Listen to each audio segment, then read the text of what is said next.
व्यप हाँ, ज्ञान की उत्पत्ति होती है, अपना स्वरूप प्रकट करता है। ज्ञान व्यभिचारी की उत्पत्ति इंद्रियों के विषय के साथ हम करते हैं। किसी को जिसको भजन गाना है वो तैयार है। ओम सहनावतु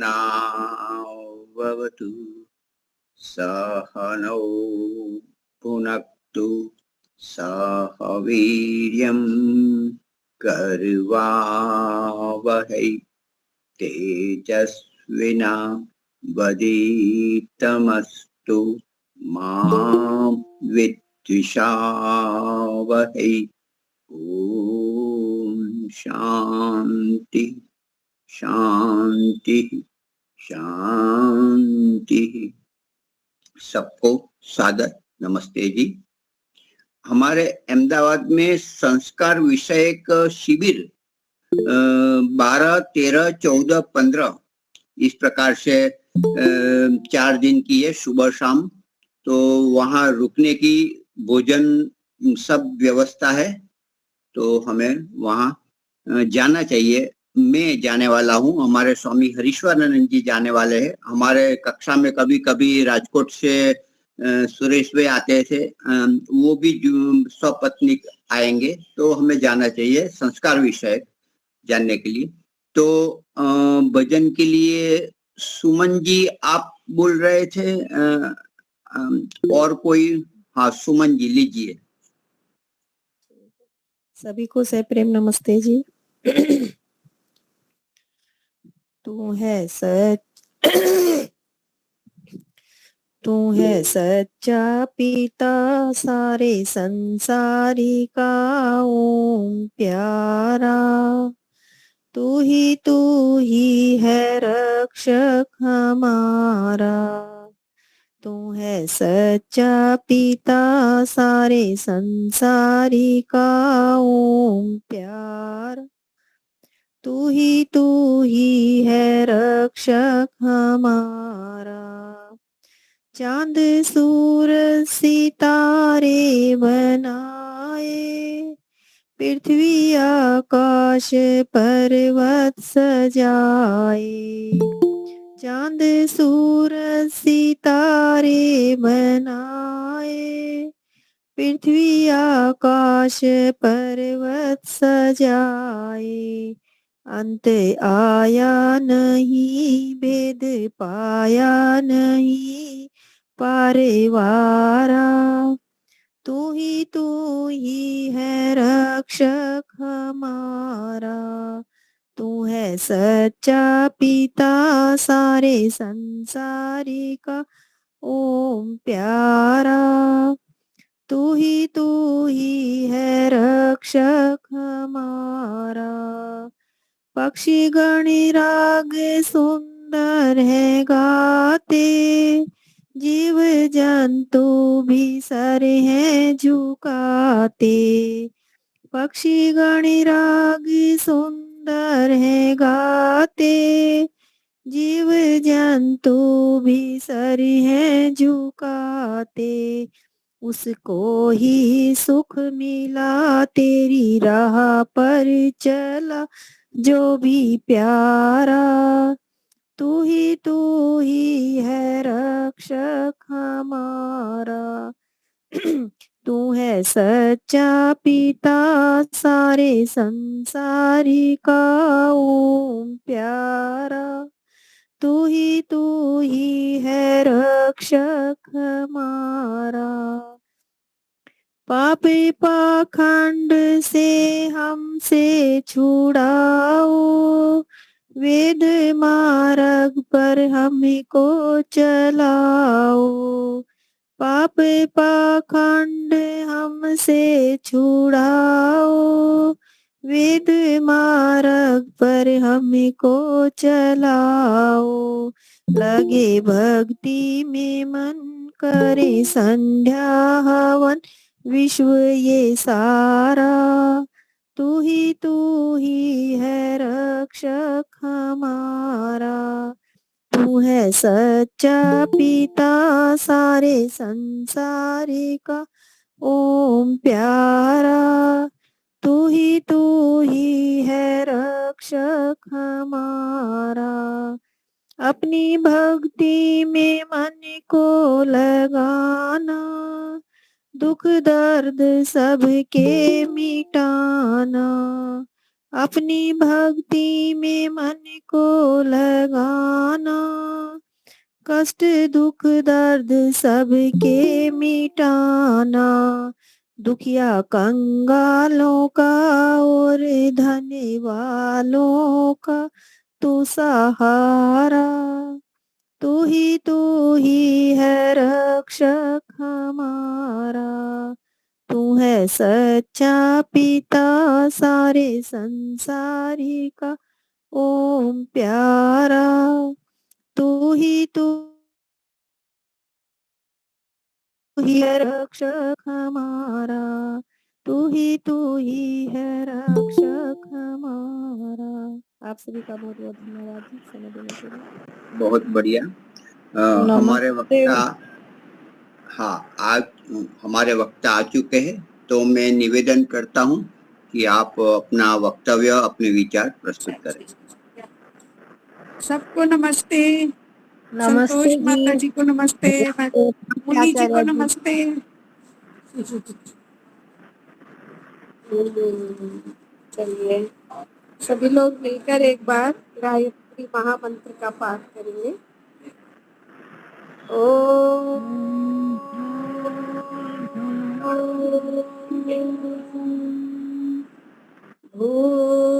भूर्भुवः स्वाहा तत्सवितुर्वरेण्यं भर्गो देवस्य धीमहि धियो यो नः प्रचोदयात्।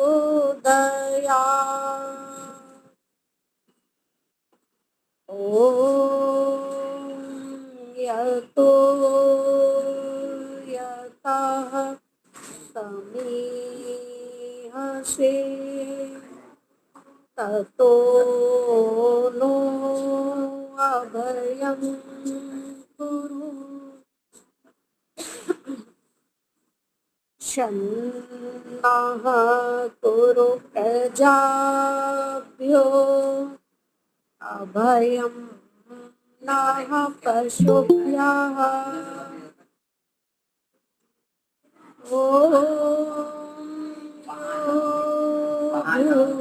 भूतं च भव्यं च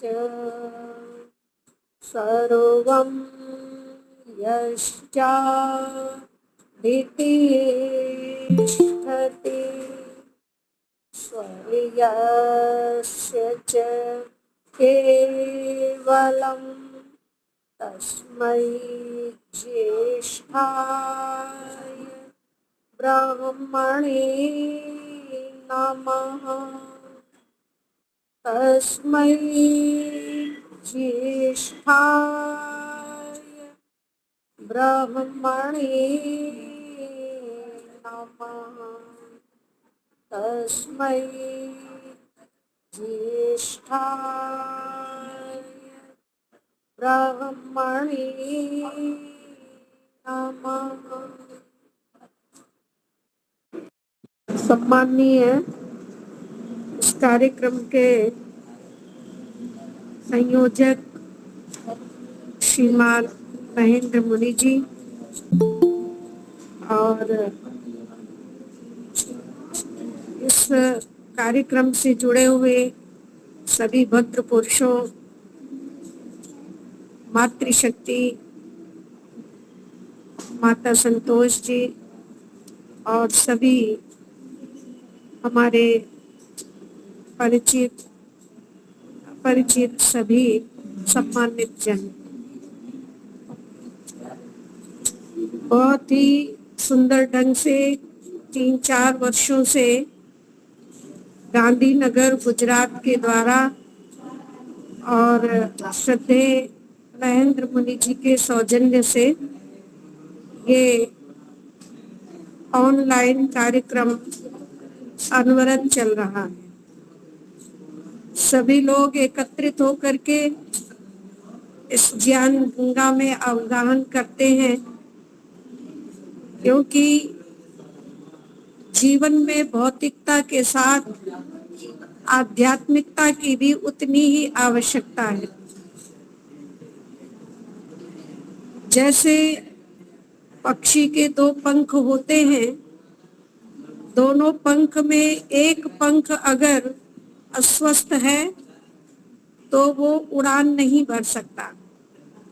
ऐसे ही मनुष्य को भी अपनी जीवन रूपी यात्रा की उड़ान भरने के लिए, वो उड़ान हमारी सुदृढ़ हो, स्वस्थ हो, तो दोनों ही पक्ष हमारे सुदृढ़ होने चाहिए, भौतिक पक्ष भी और आध्यात्मिक पक्ष भी।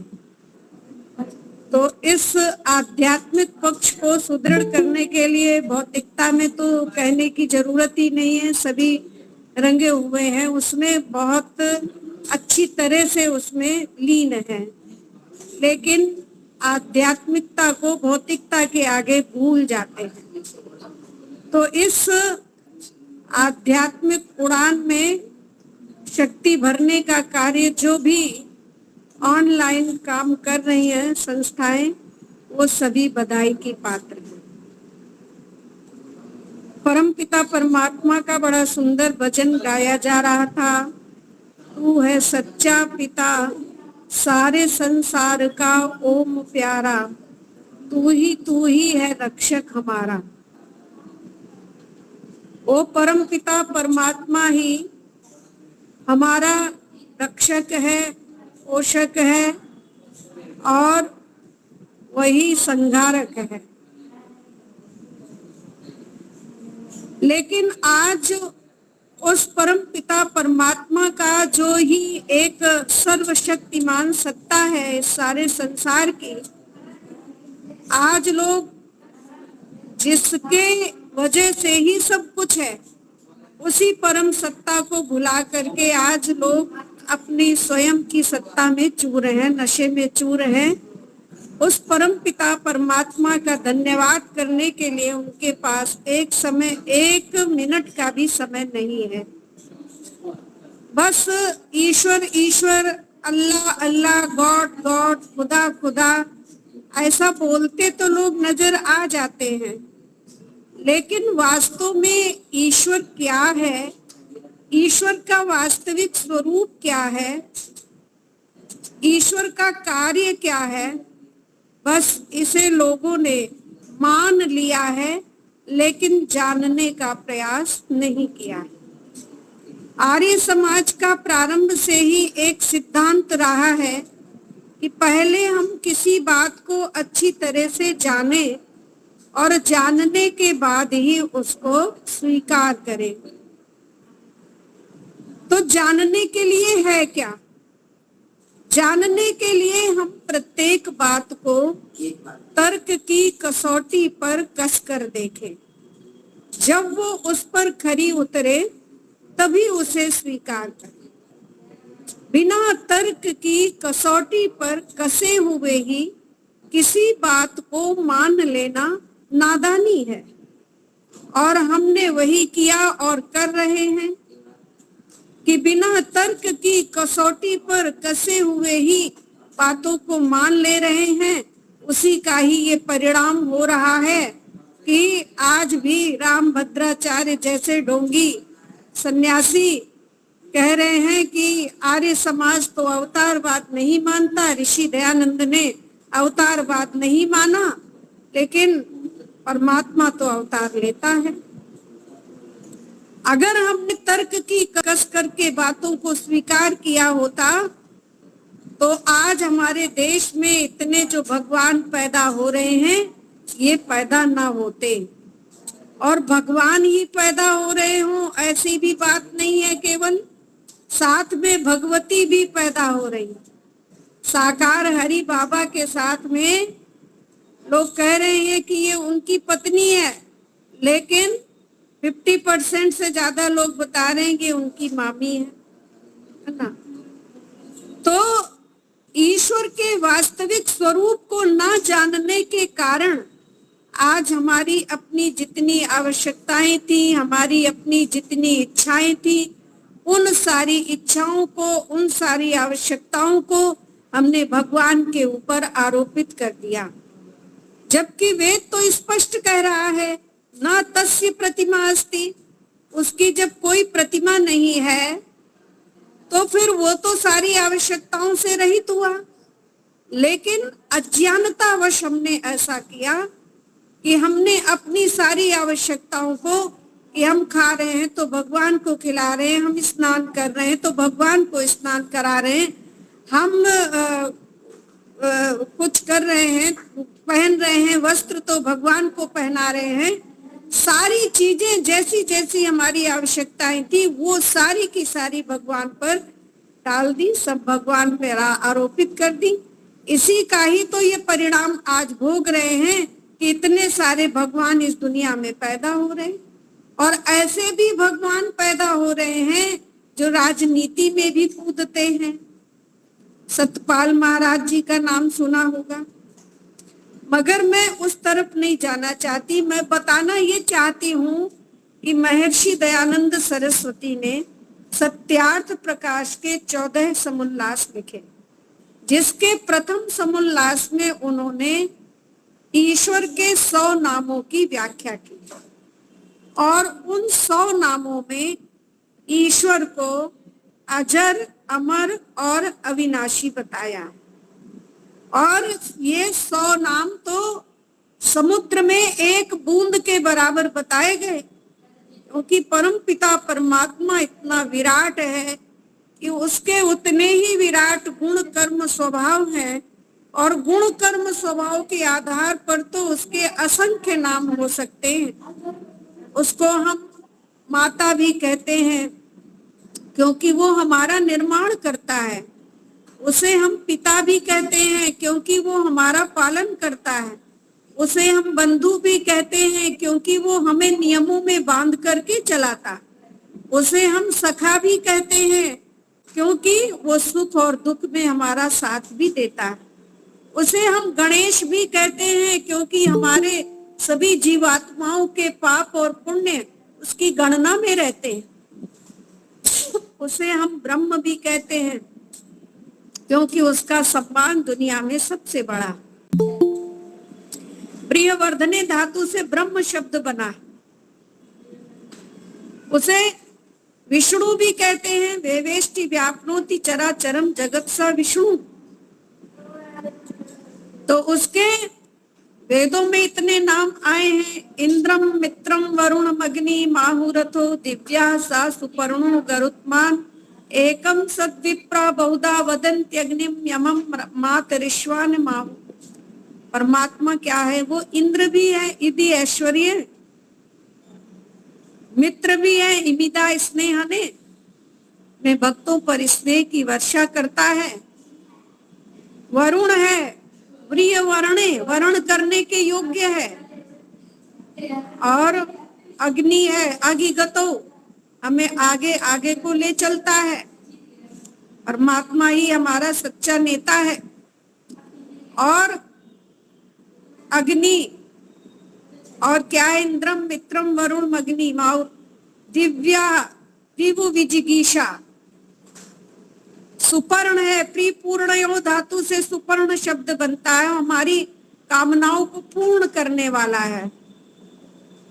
और गरुत्मान है, गृह शब्द करता है। यम है, यम ऊपर में शांति प्रदान कराता है। मातरिश्वान, श्वास और प्रश्वास को प्रदान कराता है। एक ही सत्ता है, लेकिन विद्वानों ने उसको उसके गुण कर्म स्वभाव के अनुसार अलग अलग नामों से पुकारते हैं, उसको कहते हैं।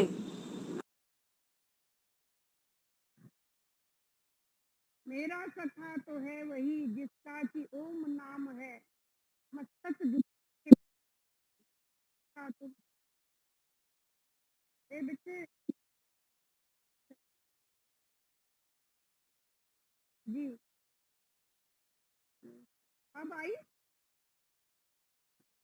अब आई?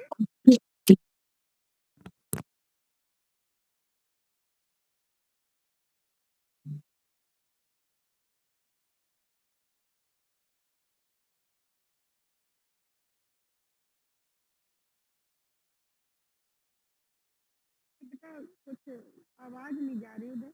वॉल्यूम चेक करे, वॉल्यूम कम हो गया है।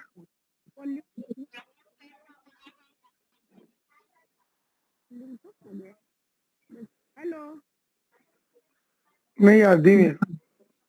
उधर से बंद है, उधर से बंद हो गई है कह रहे। नहीं नहीं यहाँ पर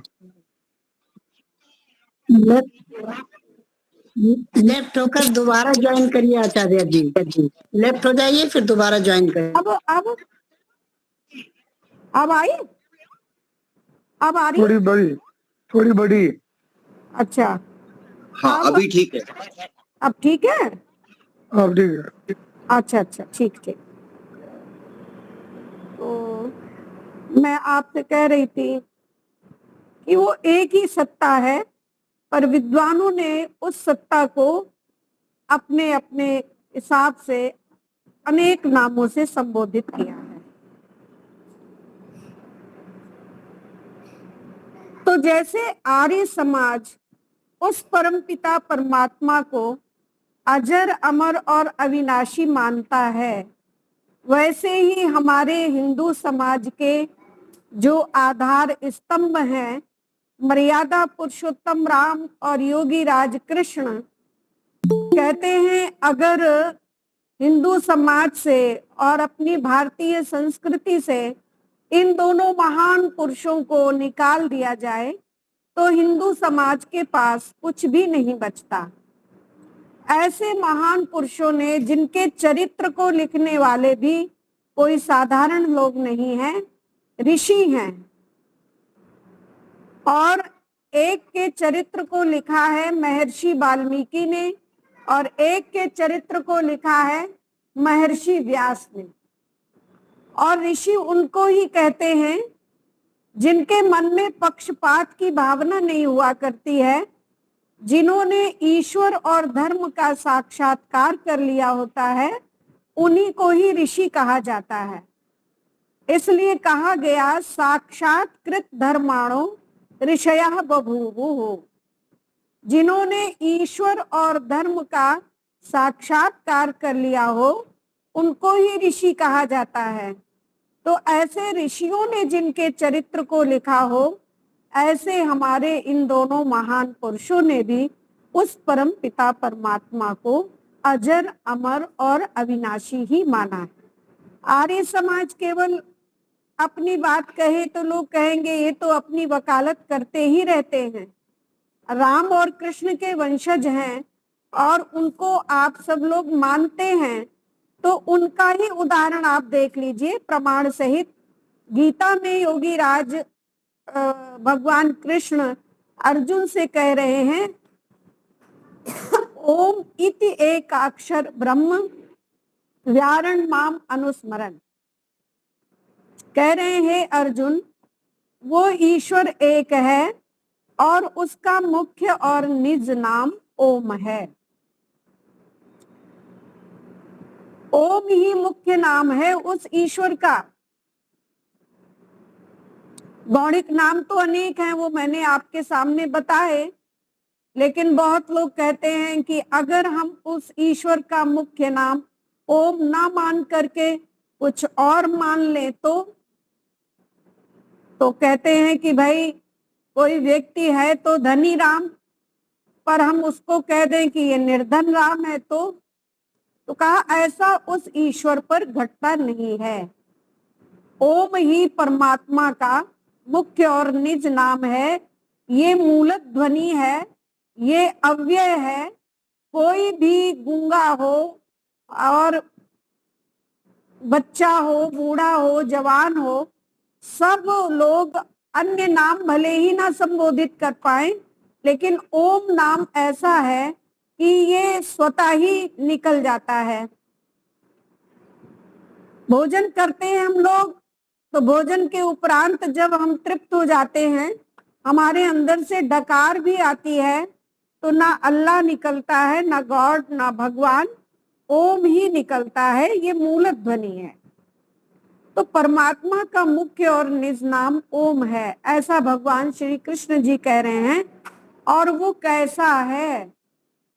कहा इति एक, वो एक है। उसका मुख्य नाम ओम है और वो कैसा है? एक है।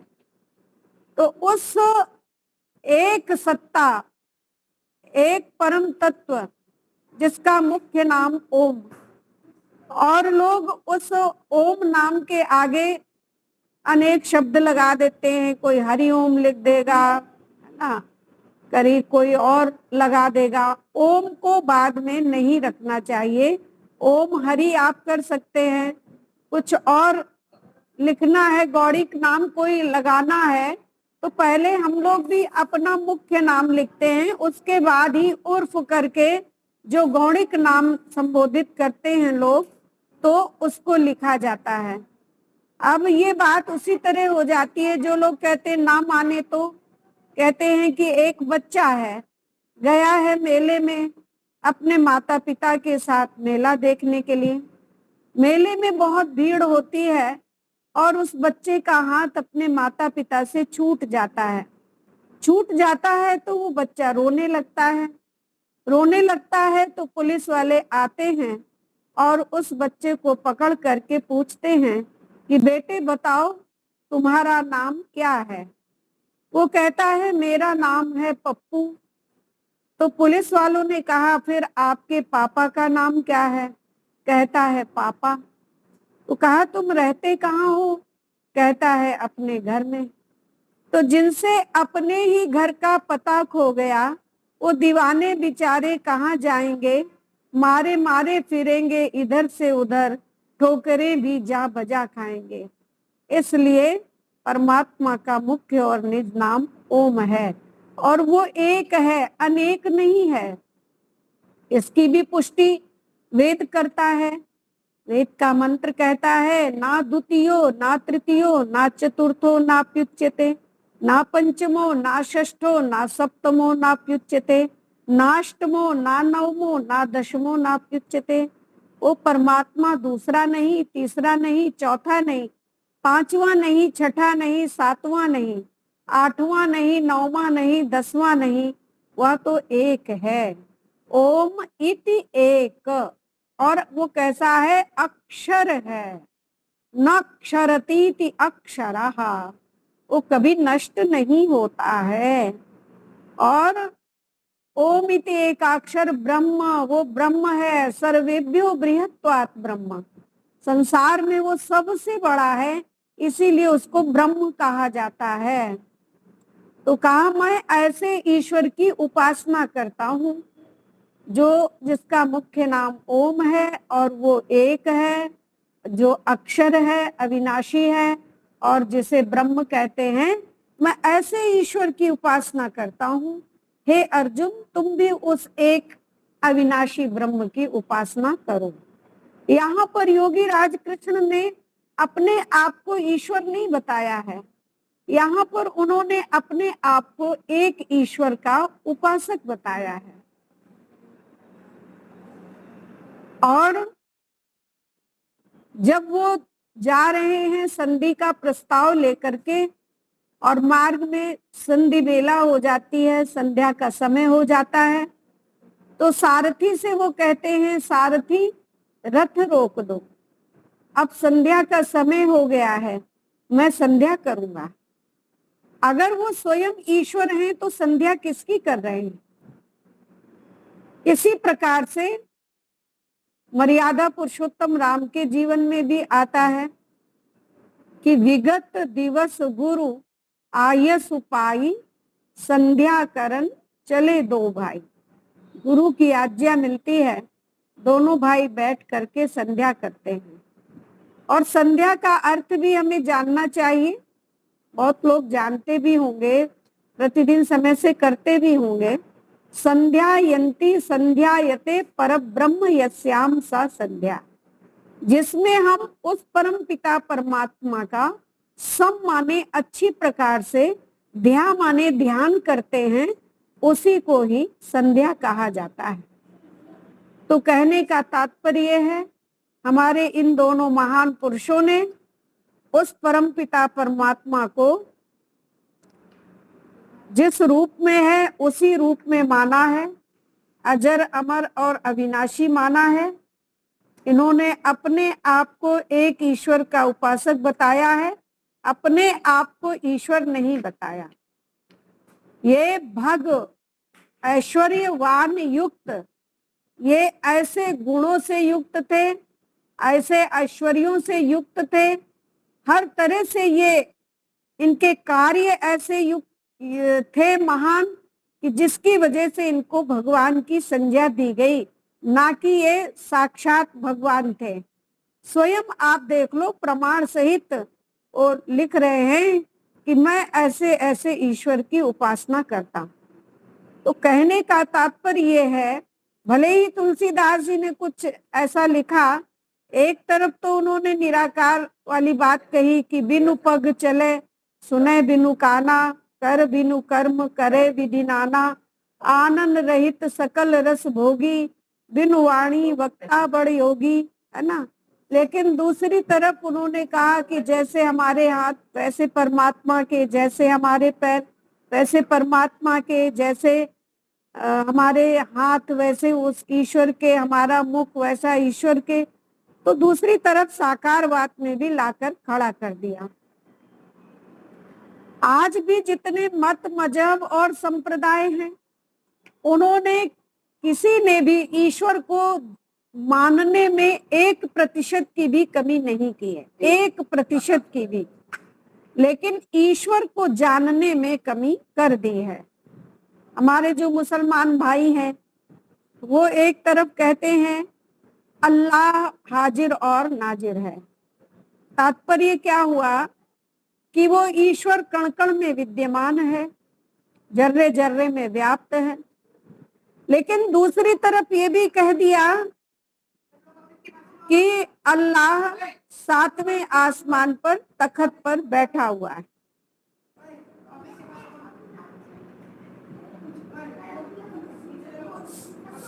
तो आप विचार करिए कि जो हाजिर और नाजिर होगा, क्या वो 7वें आसमान पर तख्त पर बैठ जाएगा? अगर वो बैठ गया तो उसका हाजिर और नाजिरपना समाप्त हो गया, तब तो वो एक देशी हो गया। और इनके कहने पर अगर वो बैठ भी जाता है, 7वें आसमान पर तख्त पर बैठ भी जाता है, तो कोई पूछता है कि अल्लाह बड़ा है कि तख्त? अगर कहते हैं कि तख्त बड़ा है, अल्लाह छोटा है, तो छोटा अल्लाह दुनिया, इतनी बड़ी दुनिया को चलाएगा कैसे? और कहते हैं कि अल्लाह बड़ा है, तख्त छोटा है, तो इतना बड़ा अल्लाह इतने छोटे तख्त पर बैठेगा कैसे? लेकिन आप जानते हैं, वेद तो सार्वजनीन सार्वग्राह्य बात करता है। वेद कहता है ओम खम ब्रह्म। जैसे आकाश सब जगह व्याप्त है, आकाश सब जगह समाया हुआ है, ऐसे ही ईश्वर भी कण कण में व्याप्त है, जर्रे जर्रे में, अणु परमाणु में वो व्याप्त है, हर जगह मौजूद है, पर वो नजर आता नहीं। योग साधन के बिना उसको कोई पाता नहीं। और ये जो हमारा शरीर है, ये पिंड कहलाता है, और इस पिंड के अंतर्गत जब तक ये जीवात्मा रहती है, तब तक हम सारा कार्य करने में सक्षम होते हैं। आते हैं, जाते हैं, खाते हैं, पीते हैं, उठते हैं, बैठते हैं, सब कुछ करते हैं। और जब ये जीवात्मा इस शरीर से निकल जाता है, तो ये शरीर निश्चेष्ट हो जाता है। तो जैसे ये जीवात्मा इस पिंड का संचालन करता है, ठीक उसी प्रकार से परमपिता परमात्मा इस संपूर्ण ब्रह्मांड का संचालन करता है। उसी में सूर्य गति करता है, चंद्र गति करता है, अन्य लोक लोकांतर गति करते हैं। वो परमात्मा इन सबको गति देता तो है, लेकिन वो स्वयं गति में नहीं आता। तदे जति तन्नई जति तद्दूरे तद्वंतिके तदंतरस्य सर्वस्य तदु सर्वस्यास्य बाह्यता। सबको गति दे रहा है, लेकिन वो स्वयं गति में नहीं आता है। तो इसलिए ऋषि दयानंद ने लिखा कि तुम ईश्वर ईश्वर करते हो, उसकी सिद्धि किस प्रकार करते हो। ऋषि दयानंद की शैली इतनी उत्तम है, इतनी सरल है, और ऋषियों का प्रयास सदैव सरलीकरण का ही होता है। प्रश्नोत्तर शैली में बात हमें बहुत जल्दी समझ में आ जाती है। प्रश्न भी कर रहे हैं और उत्तर भी दे रहे हैं कि तुम ईश्वर ईश्वर करते हो, उसकी सिद्धि किस प्रकार करते हो। तो उत्तर लिखा प्रत्यक्षादि प्रमाणों के द्वारा। तो कहा क्या ईश्वर का प्रत्यक्ष होता है? तो कहा प्रत्यक्ष गुणों का होता है, गुणी का नहीं। अब ये जो मोबाइल है या आपके पास में कोई वस्तु है, उसको बनाने वाला भले ही इस समय यहाँ विद्यमान ना हो, मोबाइल को बनाने वाला भले ही यहाँ ना बैठा हो, लेकिन मोबाइल है तो उसको बनाने वाला भी कोई ना कोई अवश्य है। अब प्रत्यक्ष गुणों का होता है, गुणी का नहीं। अब ये पिंड है हमारा, ये शरीर है, इसके अंदर जब तक ये जीवात्मा है तब तक हम सारा कार्य कर रहे हैं। तो प्रत्यक्ष उसके गुणों का हो रहा है कि जीवात्मा के रहने पर ही ये शरीर गति कर रहा है। और आपके पास पुष्प है, पुष्प में जो खुशबू आई है, उसमें जो सुगंधी आई है, जो उसके अंदर रंग भरे गए हैं परमात्मा के द्वारा, वो गुणी परमात्मा हमको दिखाई नहीं दे रहा है, उसके गुणों का प्रत्यक्ष हो रहा है। हम कहते हैं क्या सुंदर ढंग से ईश्वर ने इसके अंदर कलाकारी की है, इसके अंदर इतने सुंदर रंग भरे हैं, इसके अंदर इतनी सुंदर खुशबू डाली है, लेकिन वो स्वयं दिखाई नहीं देता। बिजली है, बिजली के गुणों का प्रत्यक्ष हो रहा है। बिजली आती है तो पंखा चलता है, कूलर चलता है, एसी चलता है, वॉशिंग मशीन चलती है, रेफ्रिजरेटर चलता है, बहुत सारे काम बिजली से सिद्ध होते हैं, लेकिन वो गुणी बिजली हमको आंखों से दिखाई नहीं देती है। अगर बिजली को हम आंखों से देखने में समर्थ होते तो करंट लगने से ना मरते। धोखा हो जाता है, करंट लग जाता है। तो इसलिए कहा प्रत्यक्ष गुणों का होता है, गुणी का नहीं। आत्मा की वजह से ही हम सारा कार्य संपन्न कर रहे हैं। आना जाना, उठना बैठना, खाना पीना, रोना हंसना, सोना जागना, सारी क्रियाएं उस चेतन आत्मा की वजह से ही संपन्न हो रही हैं। लेकिन और जब ये निकल जाता है इस पिंड से चेतन जीवात्मा, तो शरीर निश्चेष्ट हो जाता है, गतिहीन हो जाता है। बहुत लोगों ने कहा कि जब हम मरेंगे तो आत्मा को एक शीशी में बंद कर लेंगे। आत्मा भी निराकार है, परमात्मा भी निराकार है। निराकार आत्मा में ही निराकार परमात्मा का साक्षात्कार होता है। अंतर सिर्फ इतना है कि जीवात्मा अल्प सामर्थ्य वाला है और परमात्मा सर्व सामर्थ्य वाला है। जीवात्मा को अपना कार्य करने के लिए सहायता लेने की आवश्यकता पड़ती है और परमात्मा को अपना कार्य करने के लिए किसी भी प्रकार की सहायता की आवश्यकता नहीं पड़ती है। इसलिए वो सर्व सामर्थ्य वाला है। लेकिन बहुत लोगों ने कहा कि भाई जब हम मरेंगे तब आत्मा को एक शीशी में बंद कर लेंगे। अब आत्मा भी कोई शीशी में बंद करने की चीज है? आर्य समाज की बात लोग मानते हैं, लेकिन घुमा फिरा के मानते हैं। आर्य समाज ने कहा है, ऋषि दयानंद ने कहा है, इसलिए नहीं मानेंगे। लेकिन भारत सरकार अगर डंडे के बल पे मनवा लेगी तो मान लेंगे। तो ऋषि दयानंद ने, क्योंकि हमारे देश में पहले शास्त्रार्थों की परंपरा रही है, खंडन मंडन की परंपरा रही है। पहले जब भी किसी भी विषय को लेकर के बड़े बड़े शास्त्रार्थ होते थे और उन शास्त्रार्थों में जो निर्णय निकल करके आता था सामने, लोग उसे स्वीकार कर लेते थे। लेकिन आज तो लोग कहते हैं अजी अपना अपना मत है, आत्मा निराकार तो है ही, परमात्मा निराकार तो है ही, लेकिन जो लगा देते हैं ना, लेकिन किंतु परंतु चूंकि, ये शब्द बड़े खतरनाक हैं। कहते हैं कि परमात्मा निराकार तो है ही, लेकिन साकार भी है। अभी कल तो नहीं, 5 तारीख को, छुट्टी 5 को थी, 5 तारीख को एक व्यक्ति ने, यूट्यूबर है, आवान नाम से चलाता है चैनल, ना नाम बताया चैनल का मुझे और ना ही जो है ये बताया कि उसको दूसरे आर्य समाज की बात को विकृत करके दूसरे रूप में करके और वो अपने चैनल में डालता है।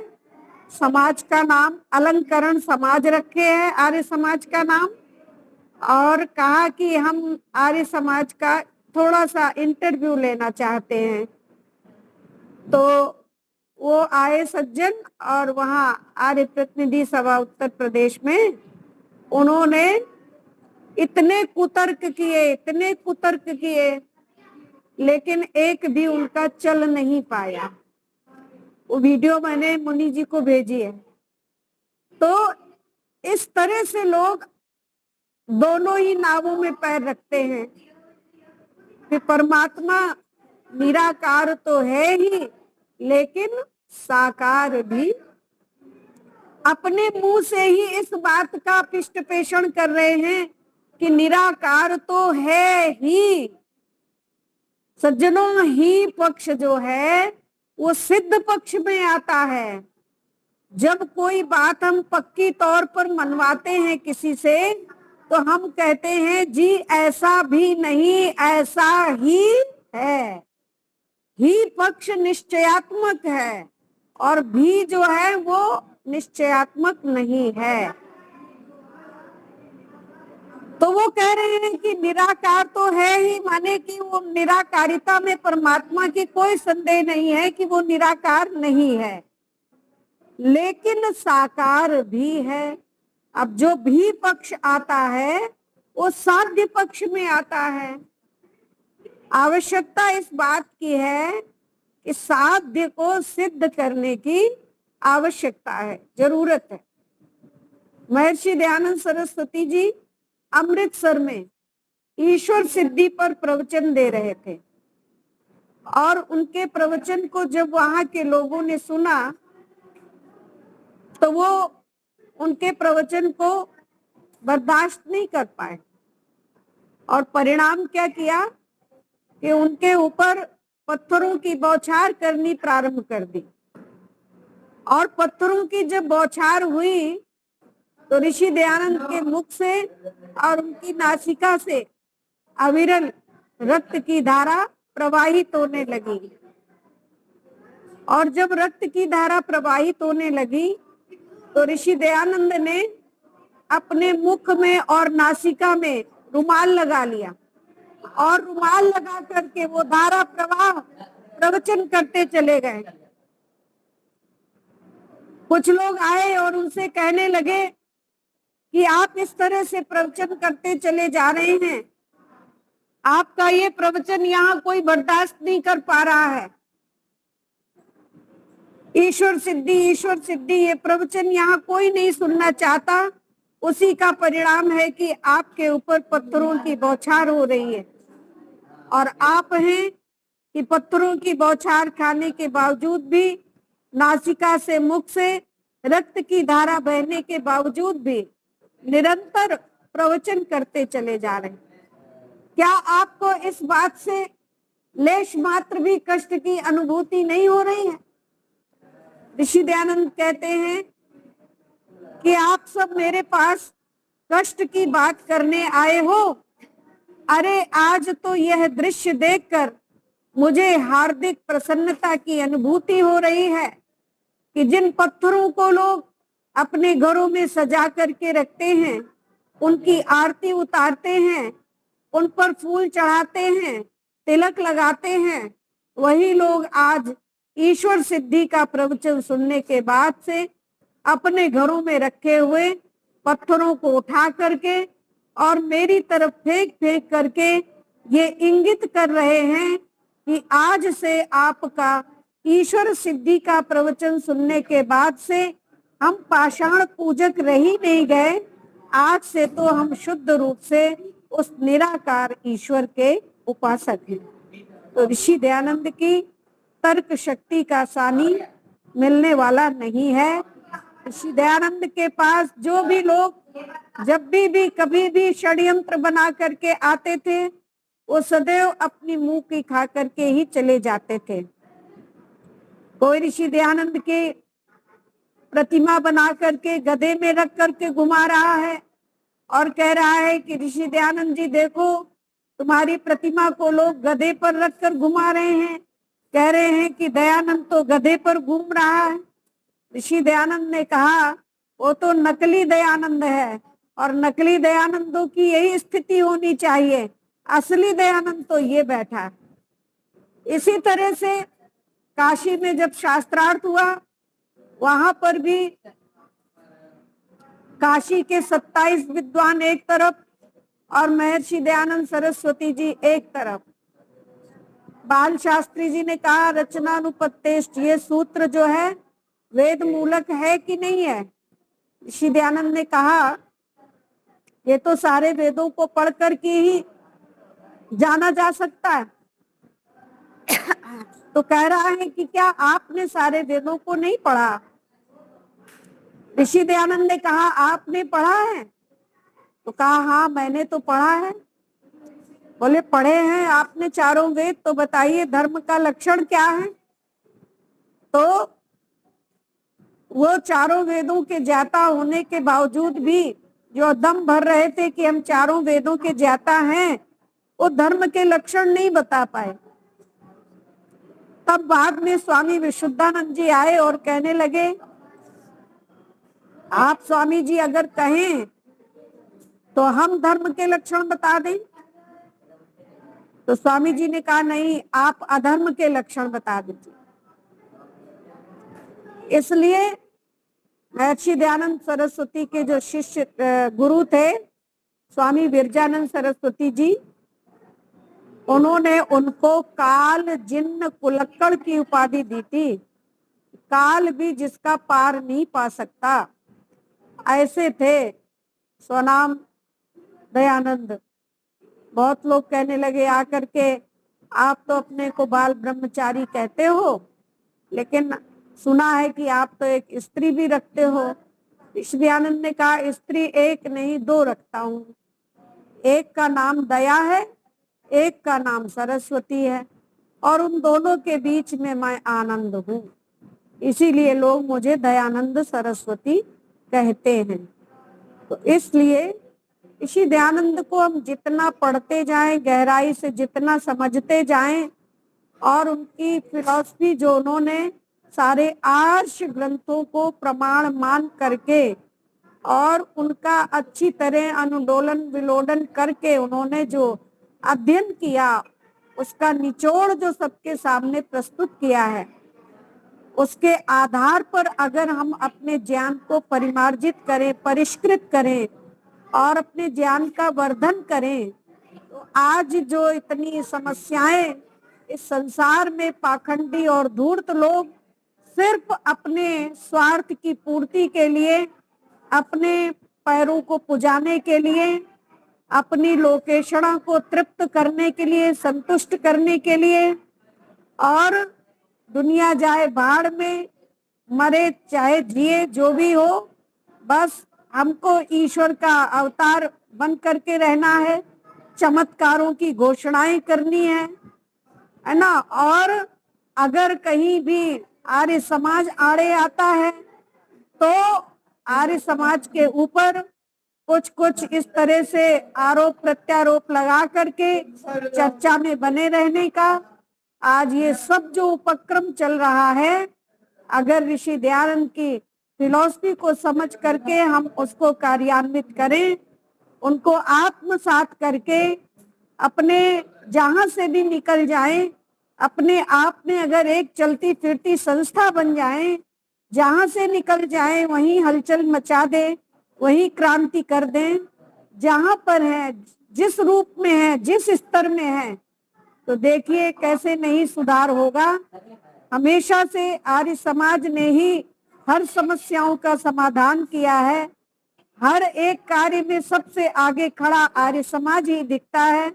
और आज के ऐसे भीषण और विषम परिस्थिति में, समय में, और भी आर्य समाज के कार्यों की आवश्यकता है, विचारों की और सिद्धांतों के प्रचार और प्रसार की।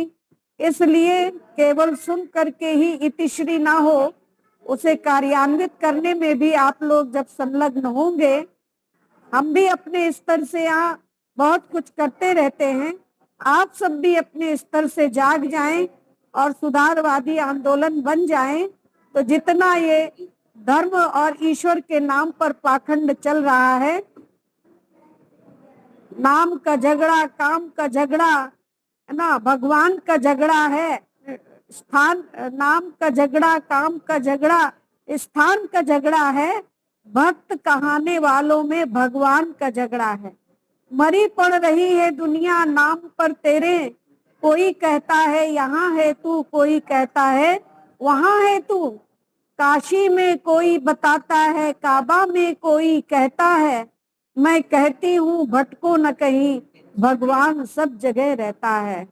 ईश्वर, गॉड इज ऑमनी प्रेजेंट, वो सब जगह व्याप्त है, सब जगह समाया हुआ है।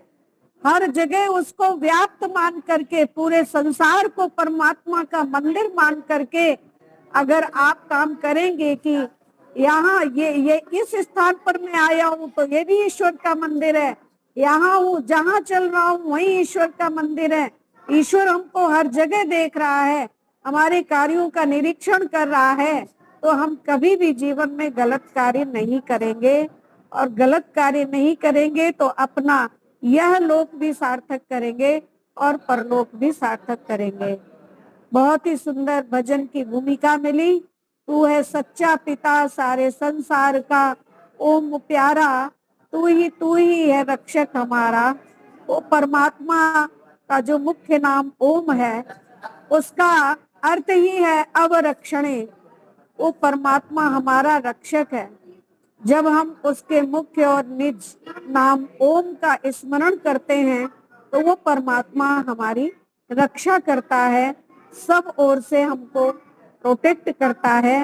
वो परमात्मा बहुत बड़ा दयालु है, कृपालु है, वो करुणा का सागर है। इसलिए उसकी भक्ति हमें प्रतिदिन और प्रातः सायं दोनों वक्त बैठ करके 2 घड़ी उसका याद करना चाहिए, उसका धन्यवाद करना चाहिए। शायर के शब्दों में, सहारा अपनी यादों का हमारे साथ रहने दो, न जाने किस गली में जिंदगी की शाम हो जाए। इसलिए उस परमात्मा को हमेशा ही स्मरण करते रहें और उसका धन्यवाद करते रहें। आप सब लोगों ने बहुत देर तक मेरी बातों को सुना है, समझा है। मैं आप सभी का हार्दिक धन्यवाद करती हुई और सम्माननीय मुनि जी का धन्यवाद करती हुई अपनी वाणी को विरमित करती हूँ। ओम शांति शांति शांति। आपका खूब खूब धन्यवाद। हमें वैदिक विचारों से अच्छी तरह से प्रस्तुत किया। तो शांति पाठ के लिए हमारे इलाहाबाद से शांति पाठ कराए, जय घोष कराए। लाइन मिला दीजिए,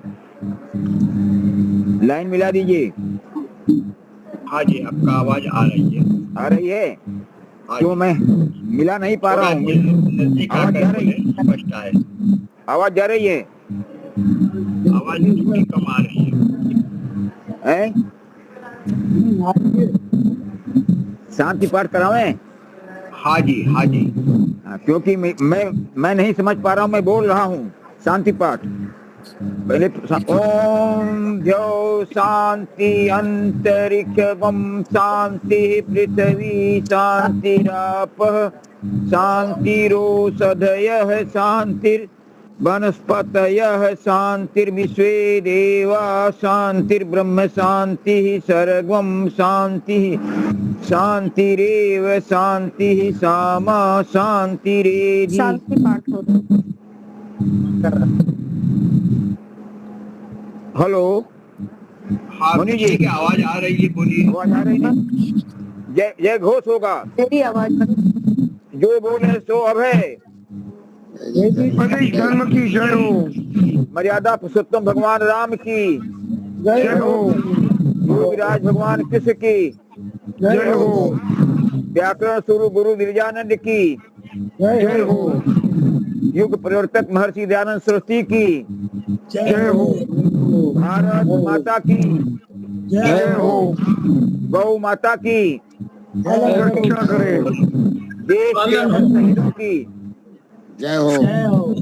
वेद की ज्योति जल्दी रहे। ओम का झंडा ऊंचा रहे। आर्य समाज अमर रहे। सत्यार्थ प्रकाश अमर रहे। प्रणव ध्वनि।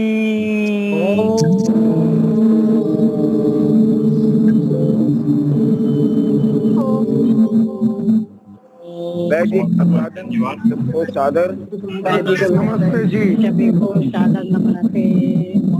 नमस्ते आचार्य जी। कल हमारे फरीदाबाद से जी आएंगे।